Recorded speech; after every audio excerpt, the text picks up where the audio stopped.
7:45 de la mañana, ya nos acompaña Vicente Albornoz, analista económico. Buenos días, Vicente, con gusto tenerte acá.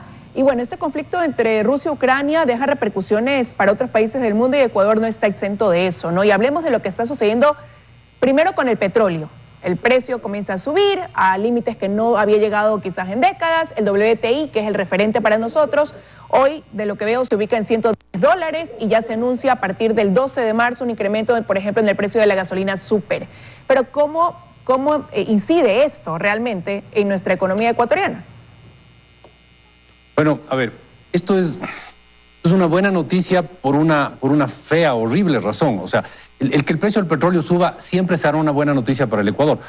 Es trágico que sea por una guerra, además una guerra tan absurda como la que está sucediendo ahorita en Ucrania.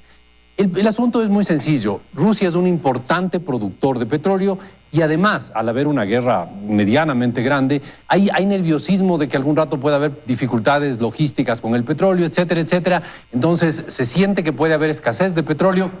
Y el precio del petróleo en los mercados internacionales ha subido y ha subido bastante. Estamos superando los niveles del 2008. Estamos acercándonos a los niveles más altos en la historia, que son los del 2008. Insisto, eso al Ecuador por una razón trágica, pero nos conviene. Ahora, eso va a producir un aumento de nuestras exportaciones petroleras que sin aumentarse la cantidad de petróleo nos van a llegar más dólares. También van a subir los combustibles que importemos del resto del mundo, va a crecer el subsidio a la gasolina extra y al diésel, pero por los montos la cantidad de barriles que exportamos y la cantidad de barriles que importamos, al final nos conviene, porque es mucho más lo que va a subir nuestros ingresos como país que nuestro gasto como país para pagar los subsidios. Eso solo en el mundo del petróleo. Y esto de aquí también tiene una temporalidad incierta, ¿no? Porque como tú decías, es una situación horrible, desastrosa, lamentable, dolorosa, que genera este beneficio. Pero partiendo de eso, ¿cómo lo debe aprovechar entonces el gobierno ecuatoriano? Hoy por hoy, ese rédito que tiene, ¿no? Debido a esta situación del petróleo. A ver, no es que el gobierno ecuatoriano le va a sobrar plata, ¿eh? Eso es importantísimo aclarar. El gobierno ecuatoriano para este año va a tener un déficit de unos 3.500 millones de dólares, el gobierno central. Si es que hay algo más de ingresos que vengan por el petróleo, lo único que va a suceder, y es buenísimo, es que ese déficit se va a achicar. No es que nos va a sobrar plata y vamos a tener mucho más plata de la esperada. Simplemente ese hueco que ya se esperaba que sea grande, se va a achicar un poco. Por lo tanto, lo correcto sería mantener el presupuesto. A ver, lo que estoy diciendo es una de esas verdades obvias, ¿no? El presupuesto está ahí y debería respetarse. Uno dice, ¿por qué dice algo tan obvio? Porque en el Ecuador típicamente no lo hacemos, ¿no? Cuando de golpe tenemos un presupuesto, pero de golpe nos llega más plata, nos gastamos hasta el último centavo. Lo que deberíamos hacer es, hay un presupuesto y ese presupuesto se respeta. Y eso lo único que va a lograr es que el hueco, la diferencia entre los gastos y los ingresos sea un poquito más chiquito y que por lo tanto nuestra deuda en este año crezca, pero menos de lo esperado. Y eso es casi como un premio consuelo, ¿no? Pero también el excedente del precio del petróleo, sube el petróleo, sube la asignación a gobiernos autónomos descentralizados. Sí. Por ejemplo, algunos compromisos que están ya atados. El presidente Lasso dijo que va a utilizar el excedente del precio del petróleo en reparar la infraestructura afectada por el invierno, por ejemplo.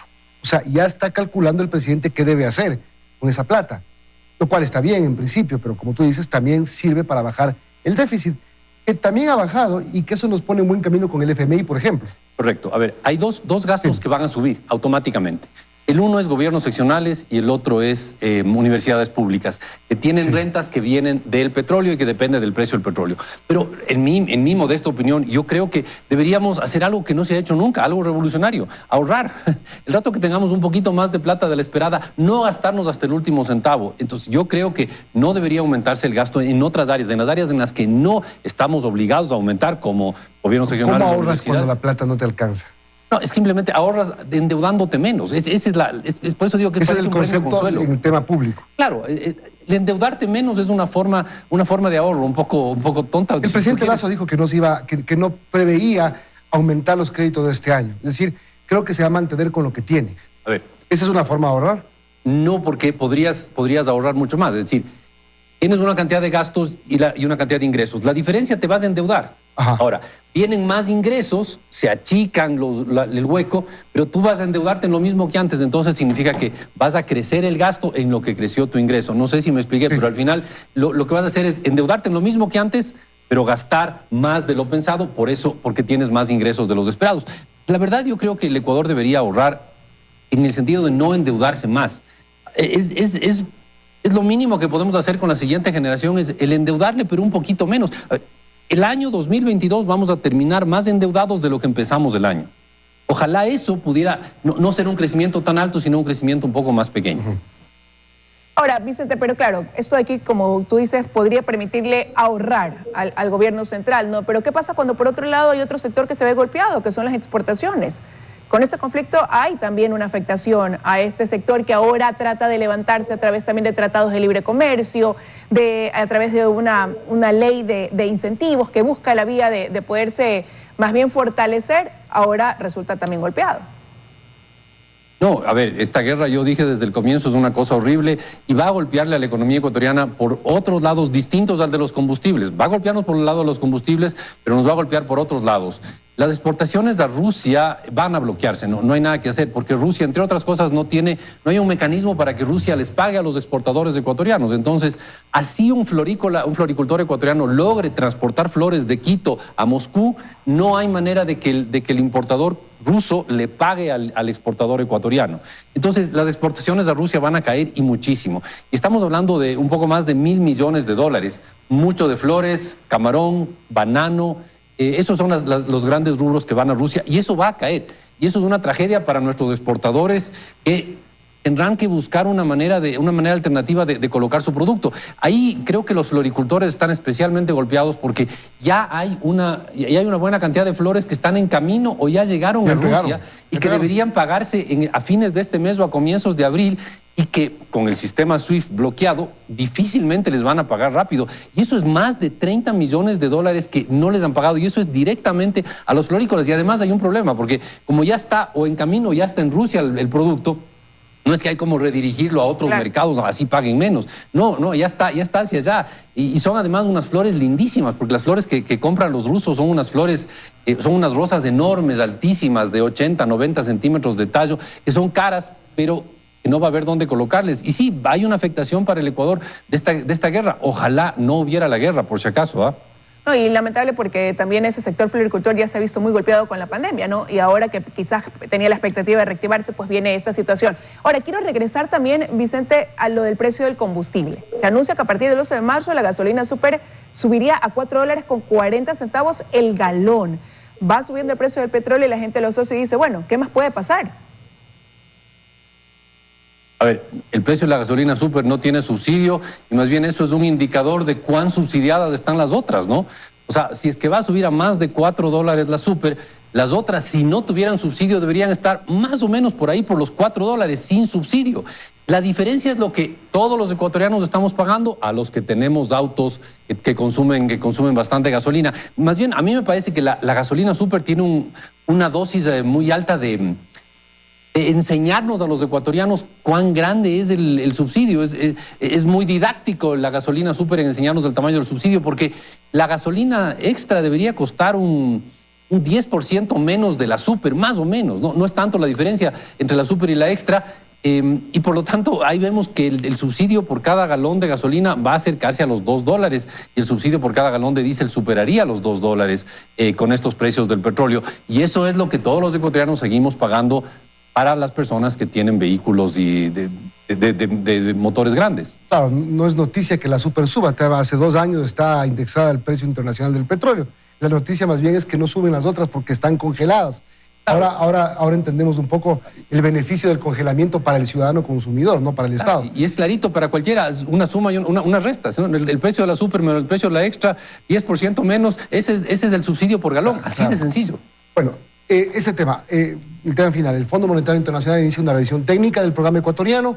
El año terminó mejor de lo que se esperaba en términos de déficit fiscal. Esto podría significar que tengamos más de los 700 millones que esperábamos de fin de año, ¿verdad? El Fondo Monetario. No, el Fondo Monetario nos va a dar la plata que estaba prevista, no más y no menos. Lo que el Fondo nos debería... ¿No nos va a adelantar del siguiente desembolso? ¿Nos podría adelantar? No creo. El Fondo Monetario no suele hacer esas cosas. Sería un éxito del gobierno si es que consigue más plata más rápido del Fondo Monetario, pero no creo. Normalmente el fondo es bien cuadrado en cuánto es lo que nos da. Y todo indica que cerramos mejor el año de lo esperado y el desembolso que debería venir va a venir y el siguiente desembolso va a estar tal como estaba programado. Pero vamos a pasar, digamos, la revisión Sí, técnica sin mayor problema, porque Sí. tenemos además el precio del petróleo que hablamos en la reforma tributaria, hecha y tributaria, derecha, digamos, a la medida de lo que quiso el gobierno y el fondo quizás. No sé. A ver, la peor parte del programa, la parte más difícil de cumplir del programa ya se cumplió. La reforma tributaria está hecha. ¿Ya? Entonces, la reforma tributaria está hecha, el déficit del año pasado fue un poquitito menor de lo esperado. Las reservas del año pasado crecieron, las reservas del Banco Central, y eso yo quiero resaltar porque es una gran noticia para los ecuatorianos. El Banco Central cerró el año pasado con unas reservas récord que ya cubren lo clave, lo más importante que debe cubrir el Banco Central, ahorita está cubierto. Y eso es un cambio enorme frente a lo que teníamos en el pasado. Entonces, cumplimos nuestros compromisos están cumplidos. Y eso significa que, a ver, incluso el Fondo Monetario le dio una especie de carta de recomendación al Banco Mundial para que el Banco Mundial nos dé un préstamo que ya nos concedió. Entonces, yo creo que es un tema de trámite vamos a cumplir con todo lo que está previsto en el acuerdo con el Fondo Monetario y la plata llegará en cuestión de un par de semanas. Ahora, Vicente, pero dentro de eso también en la Asamblea un intento de presentar un proyecto que derogue esa ley tributaria y previo a eso un anuncio del presidente Lasso diciendo en una de sus reuniones con medios que si es que la economía mejora podría entrar a revisión el impuesto a la renta, este aumento del impuesto a la renta que es un tema sensible en el país. ¿Qué tan viable puede llegar a concretarse eso? ¿Qué tan viable es? A ver. La Asamblea Nacional no puede, no tiene la autoridad. La Constitución le prohíbe bajar impuestos. Entonces, si quieren hacer una ley para bajar impuestos, están haciendo algo completamente ilegal. No pueden. O sea, es show, tenemos que entender eso. Cualquier asambleísta que apoye una ley que baja impuestos está haciendo un show. No va a bajar impuestos, va a derogar una ley. No puede derogar una ley porque baja impuestos. O sea, no puede derogar una ley que crea impuestos porque bajaría impuestos. Es inconstitucional. No pueden hacer eso. Eso es show de parte de los asambleístas. Está bien, son políticos, tienen que hacer show, pero eso no tiene ningún efecto real. Cero. Okay, y lo que decía Lida al final. Bueno, pero si el gobierno considera que puede algún rato aflojar impuestos, ¡qué maravilla! ¡Qué maravilla! Ojalá lo logre, ojalá a fin de año pueda decir, bueno, vamos a bajar un poquito el impuesto aquí y acá. Yo creo que sí pueden hacerlo. Me parecería a mí una buena idea, si es que hay un poquito de oxígeno, bajarle un poquito la presión al sector privado para dar una buena señal. Tenemos que despedir, nos quedamos sin tiempo, 7:58 y nos despedimos de una vez. A corte y después nos despedimos. Corte, ok, corte, vamos a corte.